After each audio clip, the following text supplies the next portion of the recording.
So, who here likes to draw? By show of hands. I can show you how to push your art skill a little bit further. So I host these classes every Tuesday and Thursday, and I look at work that's submitted through my subreddit.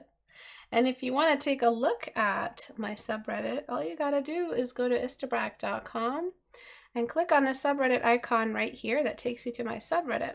And that's where people are posting all their art, including the 14-day challenge. And that's how you submit your art for critique. So if you want to see your art on my videos, just go to my subreddit, submit your art, critique each other. It's how you learn. Critiquing and being part of a community is how you get better. So step 1, be a part of a community. Step 2, submit your art. Step 3, okay, step 0 is basically subscribing to my channel, please, and liking and sharing my videos everywhere. And just don't stop talking about my videos because it'll really help me and help with what's happening with my channel. So let's talk about the 14-day challenge. Okay, so the 14-day challenge, there's a whole playlist of it on my channel. And it's something that I'm sort of known for, which is portraiture. And portraits, if you learn how to paint a portrait, it is my belief, you instantly, like, you know that evolution stone in Pokemon that just evolves your Pokemon for you right away? I mean, there's downsides to that, but just think of the good sides of it. That's the 14-day challenge. It boosts your skill universally. It boosts your skill like in a worldwide way. Where if you are trying to paint figures and you've only mastered portraits, you will paint those figures at a higher success rate than if you went into figures before you mastered or close to mastered portraits. Because on a portrait, everything that can happen does happen. You've got cylinders, you've got hard edges, you've got soft edges, you've got transitions, you've got subsurface scattering, you've got symmetry, you've got characterization, you've got the expression and emotions and building characters. You've got varieties of characterization when it comes to like face variety, age variety, acting, and tropes, and all kinds of ways we organize characters when we build them, what a cheekbone means, what a hooded eye can do for a character. So everything that can happen does happen on a portrait. And if you don't know where to start, you start with a portrait. That comes naturally to a lot of artists on their own. They're just drawn to the portrait. It's actually more rare to see artists that don't start their art journey by drawing an eye or drawing a face of some kind, anime or otherwise. It's very rare you see them like going right into mech suits and environments. And I'm sure there are some that were like, that were really into Legos and they got into that stuff really right away. But most of the time, portraits come naturally to us. So it's good to study them. The 14-day challenge is this study style that is actually pretty forgiving compared to other types of study styles. There's no real time range. There's no real skill minimum. There's no prerequisites. You just paint a portrait 14 times. And the key thing, the key secret behind all of this, the secret of secrets, which isn't really a secret, but the secret ingredient is critique. You post it somewhere, share it with your friends, show it to your mom who doesn't even know how to draw, but it's okay because any set of eyes on your art is good. And ask them for a critique. Tell them either, is there something I'm not seeing? Ask them what they think is wrong with your portrait and then fix it and start from scratch the new portrait. The starting from scratch each time and the critique between each time, though, that's it. That's where the magic happens. The magic doesn't happen in using references or anything like that. Though references, it's its own thing, deserves its respect. But the secret here is just trusting the process of repetition. And the 14-day challenge, speaking from a technical teacher standpoint, it has all the things in it that a student, or let's say a brain, needs. There's the student and there's the brain. The brain is the thing that's in service of you. It's there trying to help you do the task your soul demands of it, or spirit, or self, or mind, or whatever. So repetition, critique, taking a break from the canvas and coming back to it again in a fresh new set of eyes, all of those things help the brain retain information. And corrections is huge as well. That's why corrections are a standard in all of my private tutoring.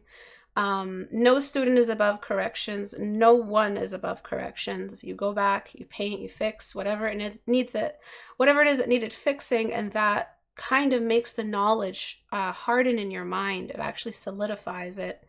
So all of those things, all those wondrous, miraculous things that make you a better student and a quick learner are happening on the 14-day challenge. There's so many videos on my channel. It overwhelms me.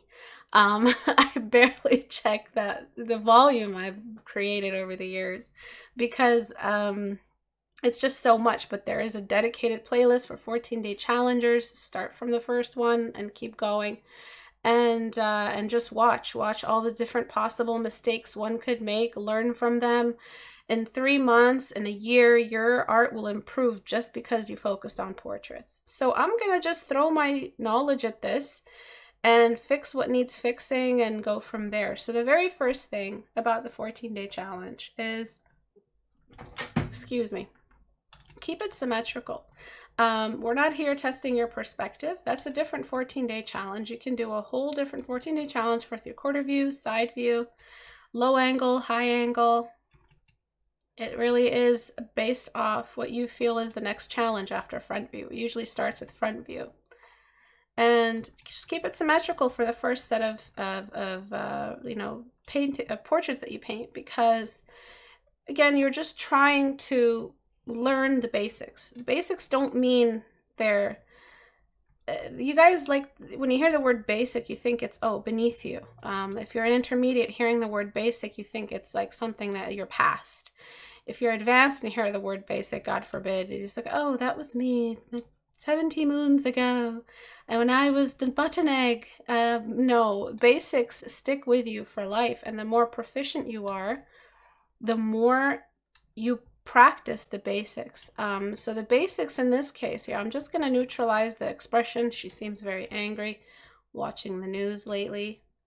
And so the basics in this case are trying to, yes, you're painting a portrait, but trying not to see the portrait. You're trying to see just the F word, which is form. Form is the secret here.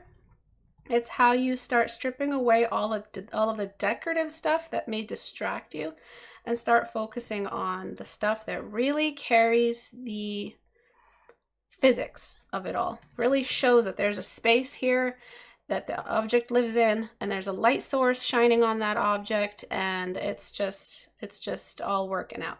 So the first basic is the core shadow, because it's the first thing that happened after the light. So you cast the light on matter and the shadow happens right away. And so I'm going to exaggerate it so you guys can see it clearly. This is the core shadow. I call it the beard shadow for obvious reasons. And it is really essential. So if I'm thinking of a sphere, just a basic sphere, if any of you have watched my masterclass, this all sounds really, really familiar to you. My masterclass is on Gumroad. It's on my website, istebrak.com. It goes into everything you need to know about portraiture. If you're ever taking on the 14-day challenge and you don't want to go into it completely bare, you can watch buy my masterclass.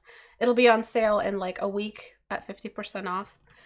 But if you guys have watched it, so you guys remember the little guy here, it's just a sphere, and I just rendered a basic sphere in light. That's what you're trying to see early on in your painting process. So obviously right now I'm seeing both the painting object, which is the sphere, and the subject, which is the face. I'm trying to take away the subject right now and see only the object, which is the oval, the sphere in light. If that's the case, the nose has no business being that dark. You're using values that are not even comparable to each other. Like, look at the eye socket, which is a hole in the face, and look at the sides of the nose, which is a mountain on the face. Those values should be very far away from each other. Another basic, meaning form language. What are the highest points and what are the lowest points? If you slowly brought your hand to her face, you touch the tip of her nose first. That means it's an elevation, it's the highest altitude, it's catching the most light. So cancel out those excessive shadows. Those are descendants from the line dependence that you grew up having, which is just everything needs to be addressed with a line or an outline of some kind. That's a whole other thing let's just focus on this. So this next set of miniature forms in this one big form is like the eye socket area here. This space in between the eyebrows isn't as deep as the eye socket. So why does it have this same level of shadow? That's insane.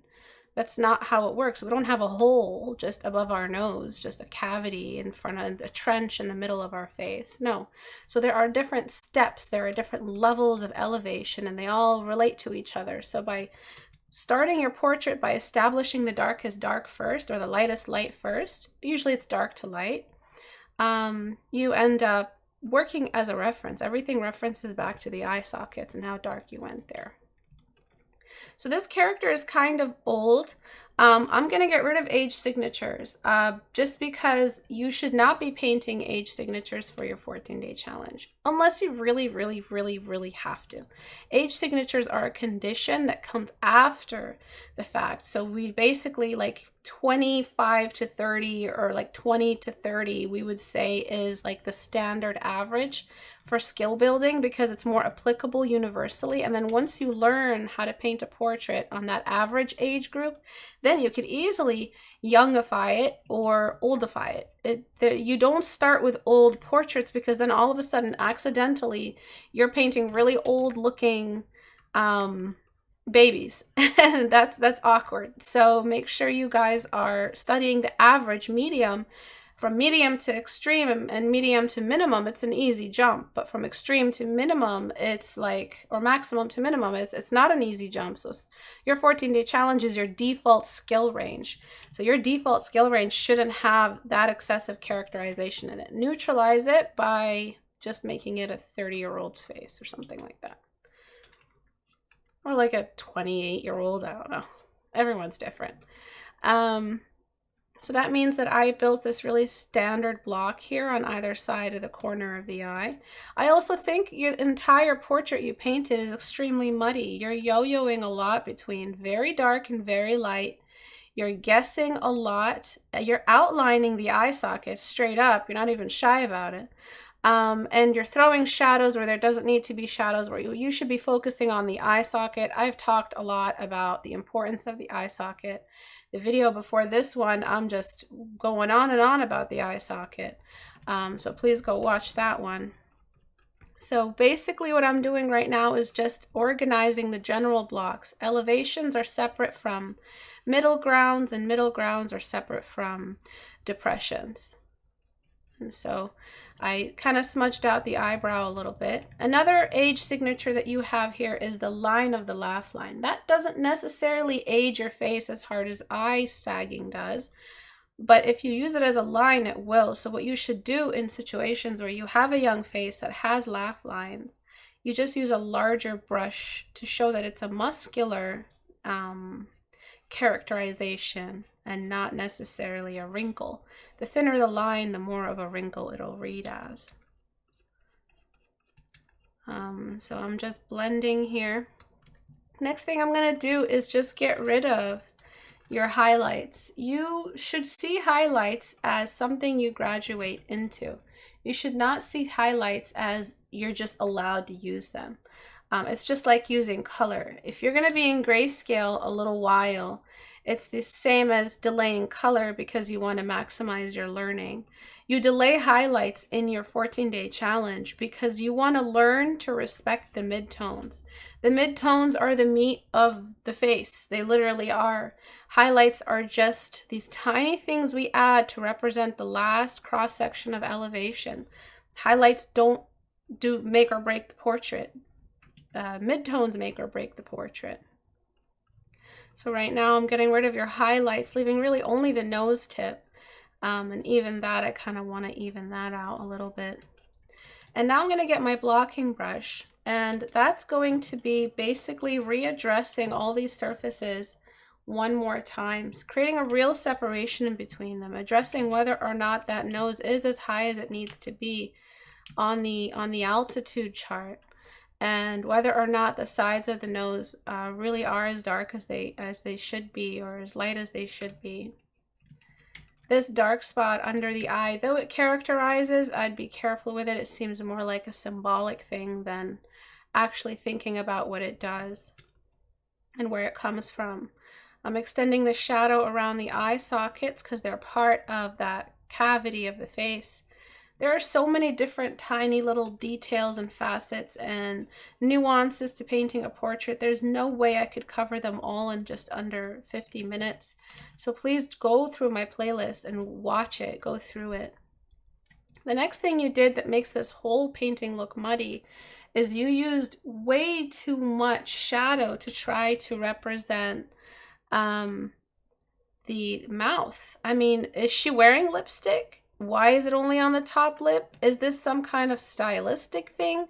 Let me tell you something. If you're trying to improve your skills, you should not be stylizing right now. Skills are the thing in the background. Skills are the silent supporter, the dark knight in the background that doesn't get any credit, okay? And then style gets all the credit because it looks pretty and it's unique. But skill, the technical skill, where is the core shadow if there was one?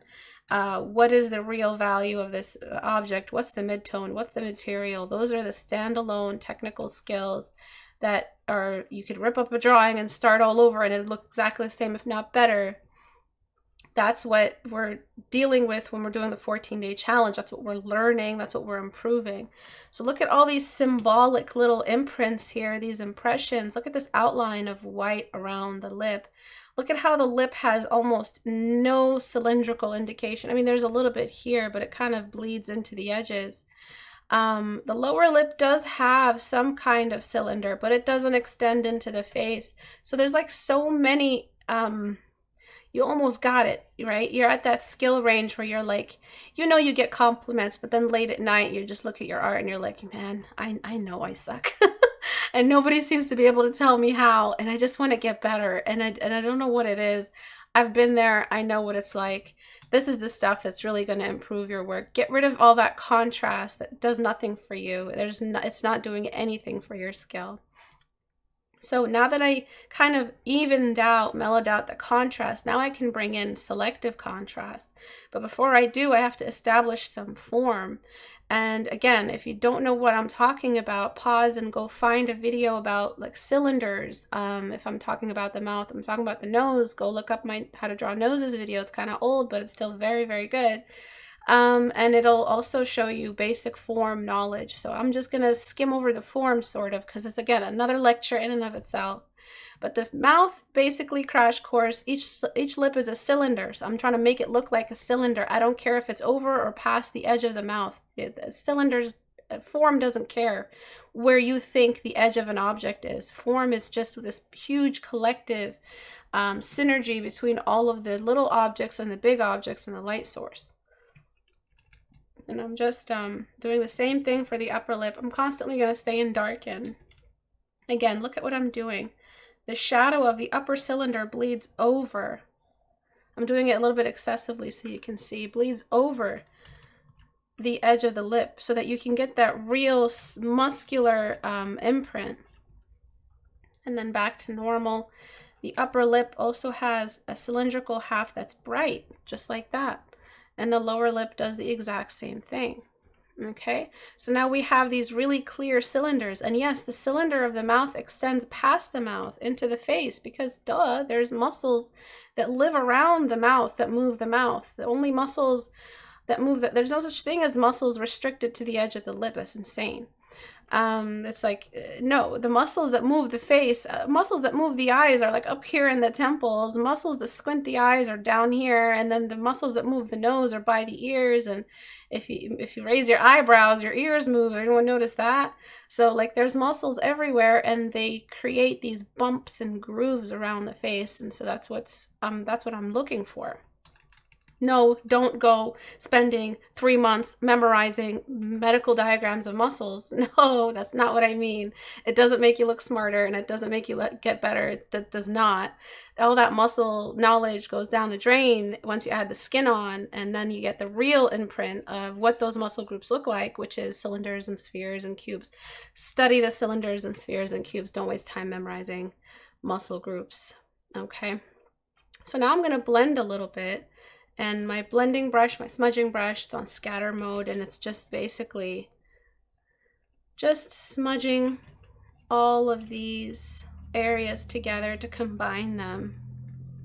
And I'm kind of going like in many different, I'm not going in any specific graceful order here. I'm just working from the mouth up to the nose and then finally finish with the eyes. So I'm just now blending all of this together, and now it's like, hey, there's no contrast and there's no lines, and it's just edges and midtones.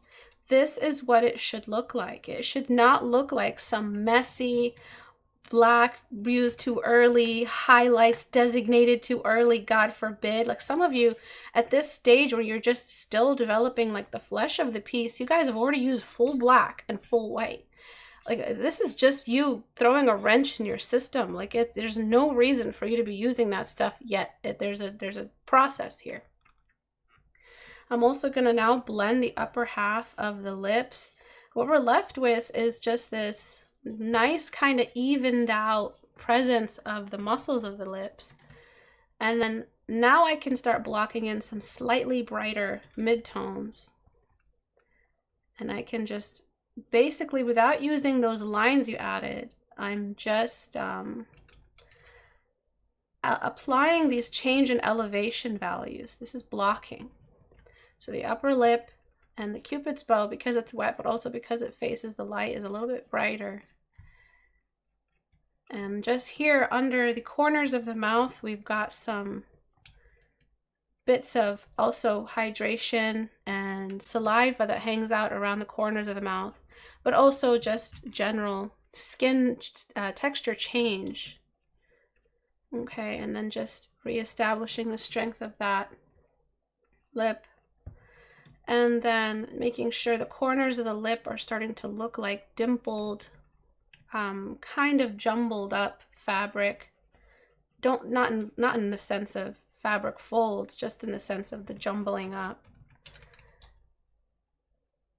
Okay, and I'm just smudging some of these block ends together.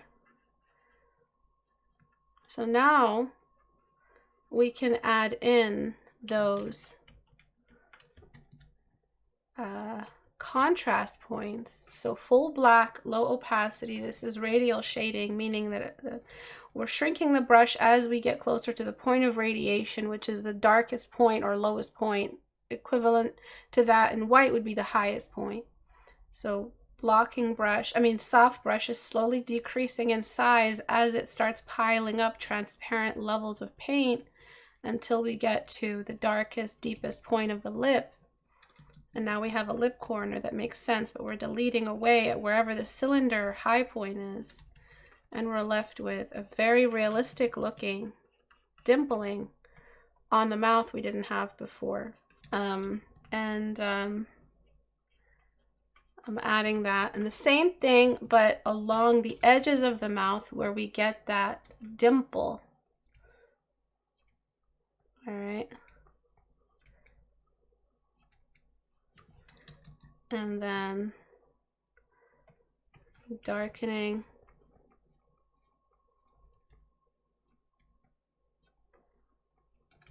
Okay, and then we're deleting under that edge line until we get this really believable transition into a darker contrast edge. Okay, so you see that? It kind of feels like we really are dimpling those two things. Okay, and then same thing on the lower lip. I'm just slowly reaching a dark point by shrinking my brush. And now we're getting like this rendered version of everything. And then there's the cast shadow that hovers underneath. I'm going to go ahead and let that get dark. And then the lip has all kinds of little dimples. So a little bit of a dimpling, a little bit of it kind of looks like a very, just using your outlines. Remember, I never changed your outlines. I might go into liquify and change some stuff, but it really looks like a filler lip, like Juvederm or whatever it's called. Anyway, and so the Cupid's bow has like a little bit of a bump around it somewhere there. And then right after that, there is the highlight line, which you had earlier, but I have a feeling it wasn't that kind of line. It was more of a line than a highlight. And that's what brings the lip out. So if you feel like the lip is disappearing after you do all those cylindrical changes, don't worry, because the highlight brings it back out one more time. And I'm adding a couple more little highlights here. So you see how we delayed the form. And then I'm just blending out the lips here. I mean the cheeks. I'm blending out the eyes. And then now for the nose. So the secret to painting noses is stop trying to paint the nose. Stop trying to outline it and work on it and overwork it and just overwork it, basically. Just stop trying to do that. Stop trying to do so much work, because it's just two holes and a pyramid. That's it. And you guys are really going crazy with that, giving yourselves all kinds of license to add all kinds of crazy stuff, maybe because you're not ready for reference, and so you've exposed yourselves to all this information you don't know how to process because you've got no fundamental form awareness, and so it just ends up being really messy. So for a nose, all you've really got to do is just decide on the essential shape, which is basically this rectangular or triangular prism with a square top. Okay, so I'm cutting it off right at the edge of the nostrils just to make things easier for you guys. And I'm going to decide where the edge of the nostril is. That's why I'm not bothering with these lines here. I'm going to just completely lighten anything on the edge of the nostrils there. Yes, some paintings and some photos have really defined nostrils, but for now this is a 14-day challenge where you're trying to just perfect your form. Okay, and so really simple block, really simple block, and really simple block. So why don't you guys just also give the nostril underbelly here the same kind of simplicity? So I'm going to do that in a new layer on lighten, and I'll delete only where I have the actual nostril cavity. That's it. A little bit of bounce light, some blending, that's it. The thing that's keeping the nose looking like a nose right now is the fact that there are edges. But you guys are like using contrast, over blending edges, using lines, and that's why it ends up looking like a muddy mess that looks like a raccoon nose or something. Okay, so I'm blending this area out, and I'm just going to lighten this cast shadow a little bit. I'm going to blend the bottom of each nostril.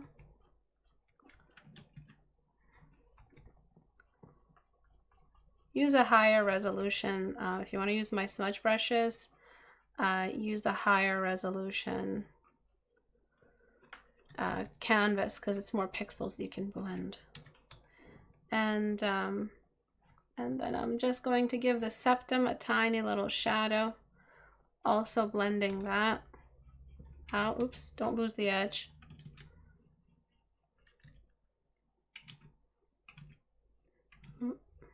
Okay, whatever. And then I'm doing the same thing under each nostril. There's a tiny little shadow just underneath here.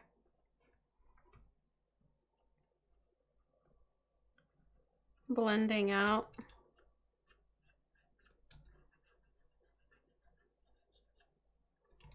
And then I'm blending out the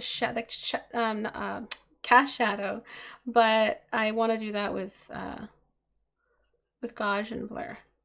And I'm just now blending out this edge. You don't have to use my smudge brush. You can just use however you usually blend. But we're just connecting those two edges together because it's a curved edge. And then So now all that's really carrying this is the fact that we have an edge there. And I'm going to just strengthen that edge here on the sides. Or you know what, I'll just rotate and just strengthen this edge. If you use smudge brush, you may end up with coloration from the sharpen. And so you may end up with little colors. You can just Control U and drag to desaturate. And so we now have these really nice sharp edges. And then above that nostril line, you see how this shadow and this shadow are looking too friendly? It's only after you block do you see all these neighboring values. I'm just using that mid-tone and I'm creating that clean separation between the top of the nose and the bottom of the nose, the underbelly of the nose. Okay. And then I'm cleaning that out. I'm just smudging that away. So we're basically finding a realistic version of everything. So just because I don't have time, I'm blending with the smudge brush for everything. But obviously, if you guys have time, you can build up your values with soft brush way more carefully than I can with the time I have. Okay, sometimes there's a little bone structure catching a bit of shadow. And then sometimes the nose bridge gets thin in the middle, almost connecting and casting a little shadow above the nose tip. And then here's where you can start characterizing. Sometimes there's a dimple before each nostril, and that just adds a little bit more. Sometimes the top of the nostrils catch a little bit of light. So we add this stuff only after we've established good values and good edges. And I'm just going to get my blocking brush and just start just cleaning up these edges with a bit of brightness and carrying those highlights up. Next is the eyes, which I don't understand at all because it seems like you outlined them. So here's the deal. The eye socket is dark, the upper eyelid is light. That's all you need to know. Okay, that's how you're going to organize this. You're not going to try to outline the eye socket because you're outlining. Look at this line. You're doing this because you don't know how to create that separation between those two edges. It's the edge. That's it. It's an unblended, sharp difference. A sharp parameter between each eye. And so if you are confused, that's it. This is it. Give her white eyeliner, eyeshadow, sorry. Just like that. And then now we can see what's left. If we get rid of those lines, we have an eye socket here that looks okay. We have white in the eyes that are just so dark. You've completely thrown out the face. I really feel like you used reference. You're not allowed to use reference in a 14-day challenge because it's no longer a 14-day challenge. A 14-day challenge is about challenging your memory and your self-critique skills. You can use reference very loosely, but this isn't loose referencing, I feel, because there's no real building of form structures. And I believe this is your day 14 or day 5. I really don't know. I couldn't tell from your posts. And this I got from the subreddit. So now we have this really, really bright upper eyelid space. So we can reduce that now to a more like agreeable value. Like something like a mid-tone. And we can blend out the edge on the inside because there's no real edge there, and the outside. So we can blend out these two awkward edges here.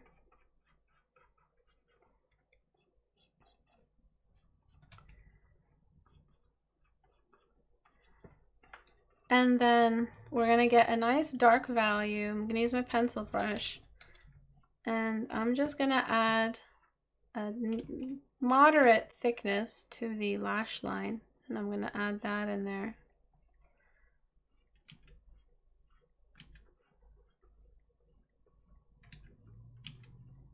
Okay.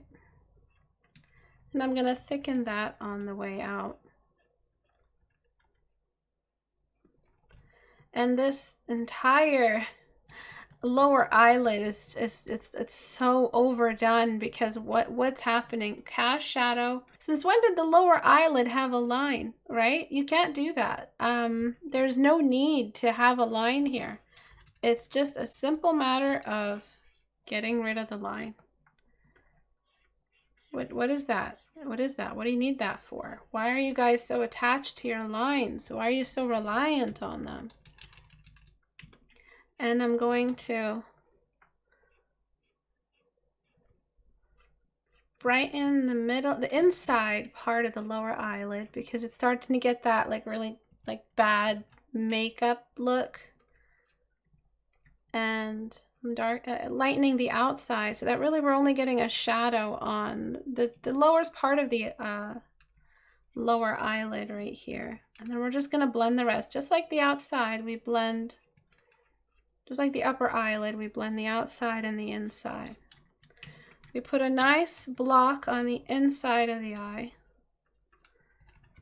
And then a highlighter block on the upper part of the eyelid. But even then, the eyelid still needs to be darkened a bit more. And then, man, a lot of stuff. And then we're going to just brighten the white of the eye in a new layer. That was too dark. It added to why the face looked so muddy. And I'm going to delete, oops. I'm going to delete wherever I brightened the pupil in the iris. Okay, so now the whites of the eyes are nice and bright and alive. They don't look bloodshot or villainous or shadowy and hidden away.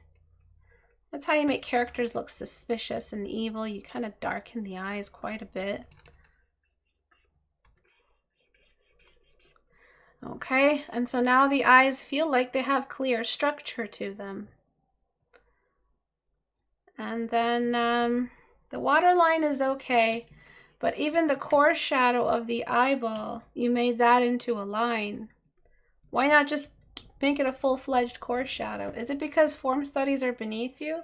Is it because you feel like you're a higher level than just doing simple spheres? Because you need to do simple spheres. Simple spheres will teach you to let go of the line. Not being able to let go of the line is the artist's shame. Okay? Officially, it's the artist's shame. You guys have to let go of this line. That may have darkened the eyes just a bit more. So I'm just going to brighten the eyes one more time. Okay. And then I'm going to cast the shadow of the lash line. Before I do, I'm just going to thicken the lash line just a little. I'm going to cast the shadow of the lash line down over the eyeball. And I'm going to give a little tiny flick sort of a lash silhouette. I don't paint all the lashes ever in my portraits. If I do, it's like the really rendered ones, but even then it's so careful the way I approach it. So be very careful with that lash set that you guys might add. I'm gonna blend out these two blocks that I left beside the nose. And I've kind of kept some of the face, but I'm gonna just go ahead and try to add that kind of laugh line face muscle structure you had earlier.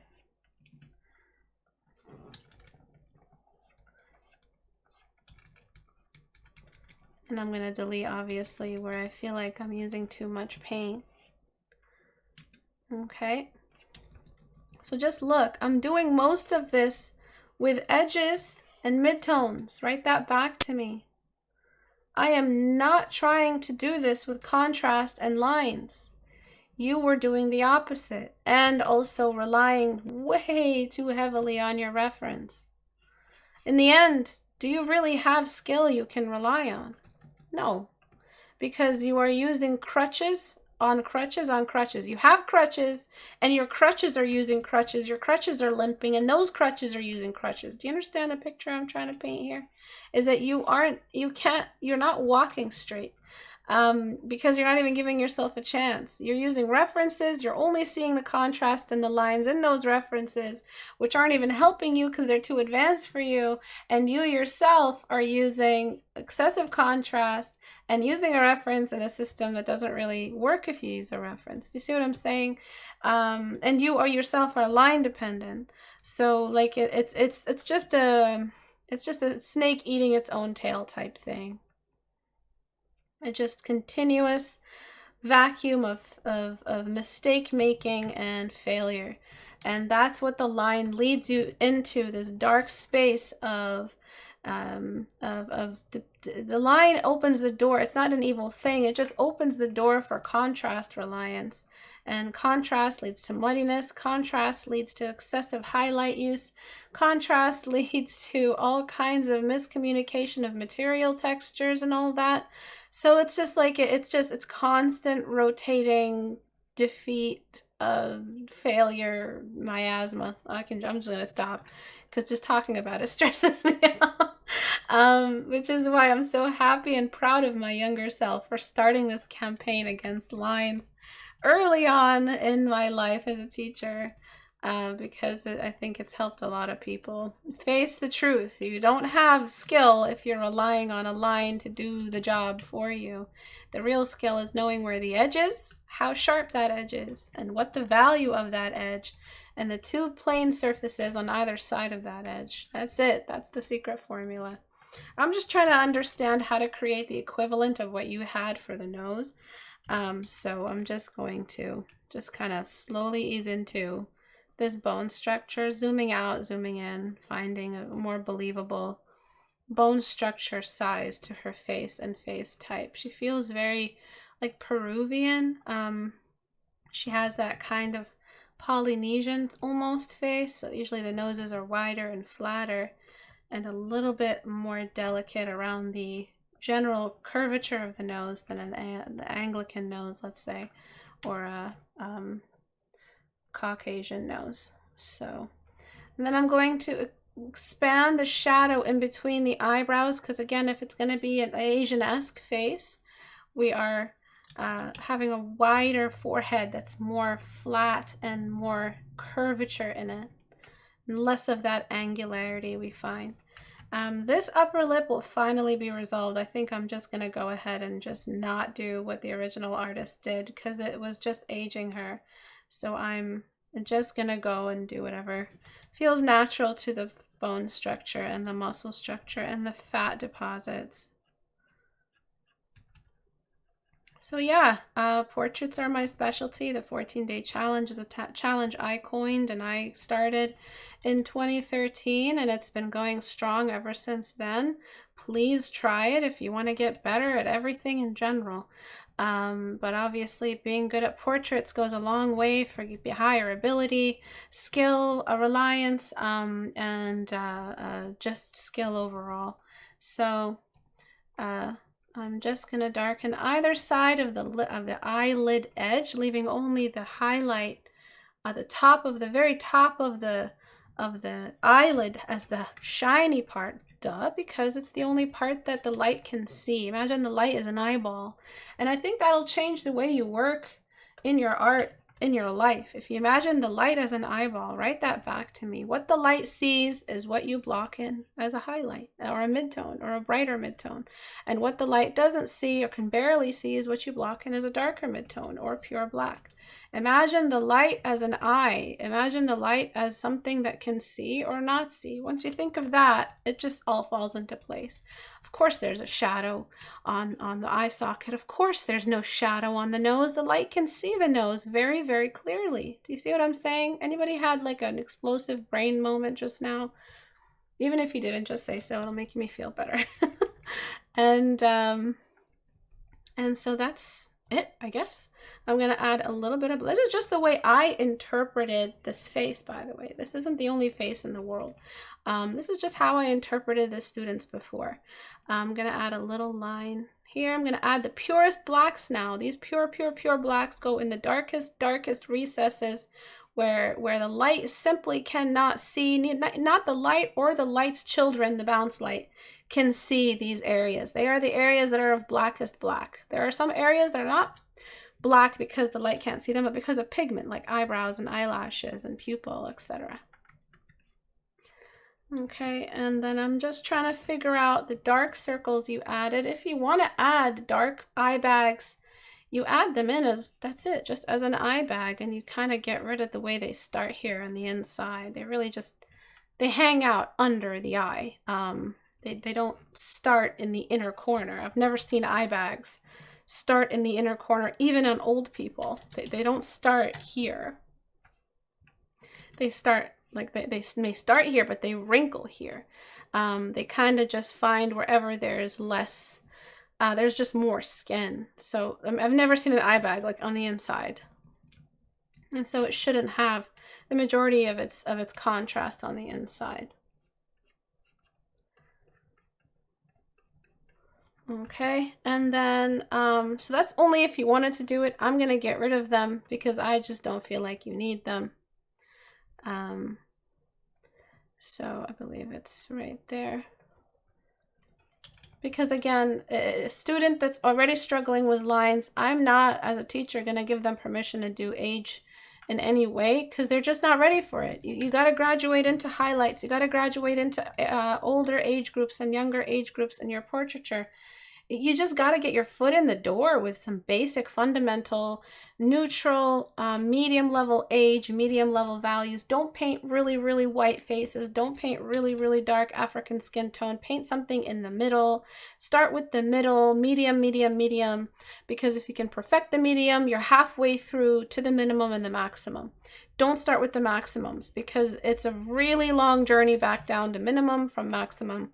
And that goes for literally everything. Skill level, subject matter study. It's everything. Always go for the medium of things. All right. So darkest darks have been applied. Midtones are the heroes of the day. The form studies took over. Leftover lines on the neck that you just do not need. I have never seen a face that I noticed the neck first. I've never in my whole life have I ever noticed someone's neck before. Even an old person, I have never noticed the neck first. So why are you forcing us to notice the neck of your character by using these harsh edges that are restricted for the focal point? The focal point will always be the eyes, and everything else is just a step down from that. So in a new layer, I'm going to just darken the neck slowly. The neck should be pretty dark just because it's like completely cut away from the light. And there's a cast shadow that runs quite long.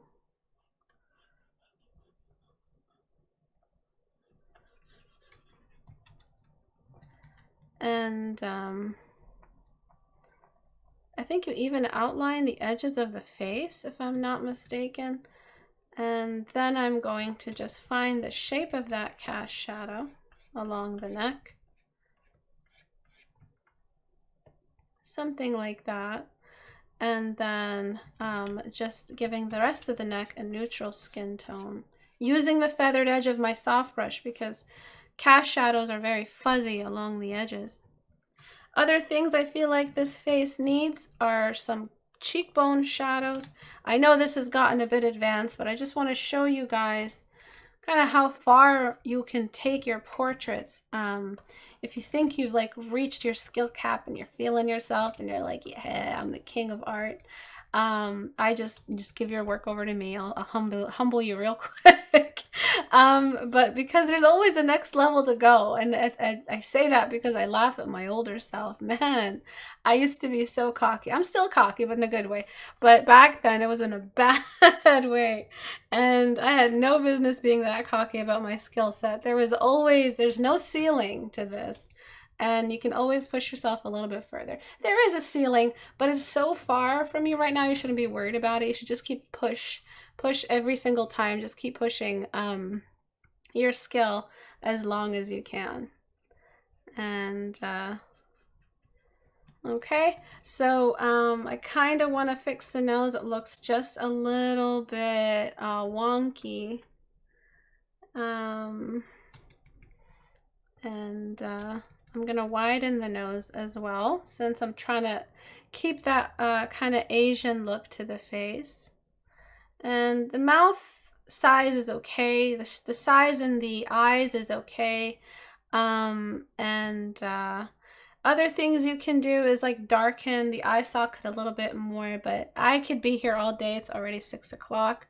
So I will show you guys the before and after. Before I do that, the background could be just a little bit brighter because of the bright spots in the face. Do you see me using any intense highlights anywhere on the portrait? No. I've barely used any. In fact, it looking matte makes it look more like skin, because skin is not that shiny even when it's oily. Like even when it's on its oiliest day, it's not that shiny. It's always just like a step down from that. So yeah, I'm putting in little pools of highlight right now, but to be honest, we barely needed them, and they're still gonna get feathered out with the smudge brush. And all my brushes are on my store. They will also be on sale soon. Everything's gonna be on sale, as I promised. Okay, so let's go ahead and add just a little bit more highlight along where it is most wet. So the specular highlights of the eyes, most of the water on the face is in this region, so that's why it gets the most white. Everything else is a step down from that. And a little bit along the second wettest spot on the face, which is the mouth. And the third wettest is right under the nostrils, where all that hot air comes out of your nose and condensates around the upper lip area. Sometimes you get little oil spots in between the eyebrows. Obviously, the forehead can get pretty oily, and the eyelids can get oily, secondary, tertiary, whatever you want to call them, bright spots. My masterclass has a full list by brushstroke breakdown of every highlighter, shadow, or brushstroke you gotta have in the face. So if you wanted to get the most out of my channel and you're just too worried about scrolling through a million videos, my masterclass sums it all up very, very nicely. Okay, so before, all right, after. Yeah, the face changed a lot, but I had to remove a lot of stuff. And I do feel like you used a reference. Your structure on the face isn't really there. You're relying heavily on lines. The shadow of the nose, it has no business being there. The eyes were outlined by an edge, so it seemed like the character was wearing a mask. Do you see?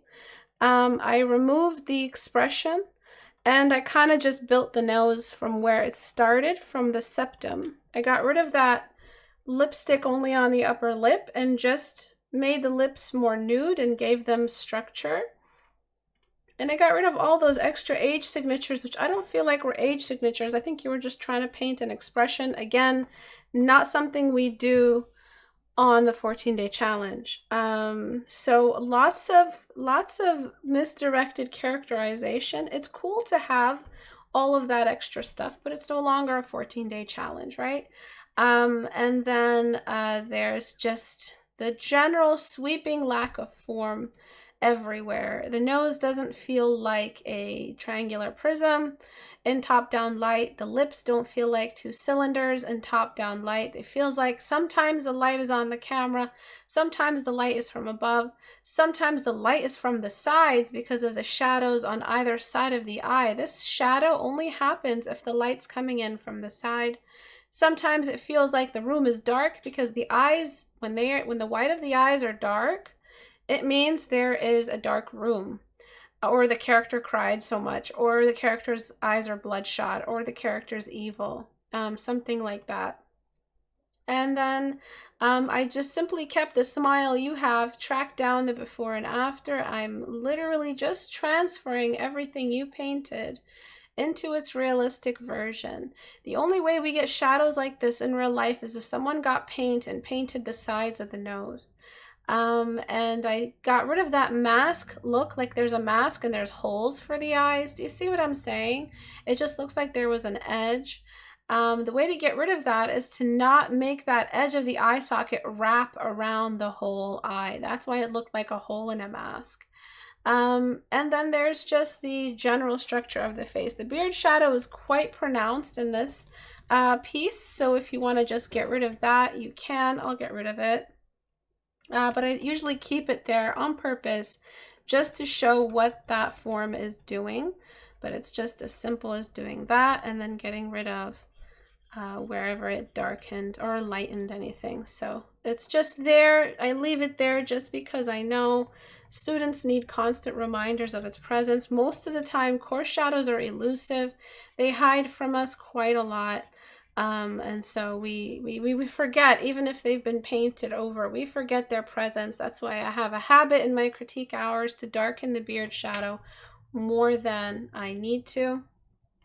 And the before, again, it's up to you. Do you guys think I ruined it? Do you guys think I improved it? And the 14-day challenge is a great place to learn because it's just all part of the same package. You critique each other, you tell each other what you might have, you expose what you might not have seen, and it's just a great place to improve your portraits. I don't know. I can't really tell what they're doing with because it says 5, but then it's X and V, so I don't know if they're done or not. But anyways, thank you everyone for watching today. I really appreciate you guys coming to this critique hour. If you want to submit your work for critique and you're not sure how to get into my videos, go to istebrak.com and click on the subreddit icon right here. That'll take you to my subreddit. If you want to support me on Patreon, if you learned something, please consider joining as a $1 patron. And upcoming sale, everything on my store is going to be 50% off. So please consider not buying it now, buying it in like a week or two. So you guys can get Portrait Studio, my masterclass, all of it. Hopefully this Thursday I can show you guys what Portrait Studio is all about. And thank you guys for coming. I'm going to go ahead and consider this channel basically ignored by YouTube. I'm gonna just stop trying. I might make a new channel. I really don't know what I'm gonna do, but I think at this point YouTube's just trying to avoid the truth, which is they've just pretty much decided that some channels get to survive the algorithm and some don't. And I used to have 150 viewers per critique hour, and my heart's broken. It really is. I don't know what's gonna change. I don't know how it's gonna happen. I don't think YouTube's gonna get rid of the algorithm or the way they do things anytime soon. But I'm trying. I'm still teaching. Hopefully the people who need a teacher find me. And let's just leave it at that. Thank you guys for coming. I'll see you guys next class. Bye.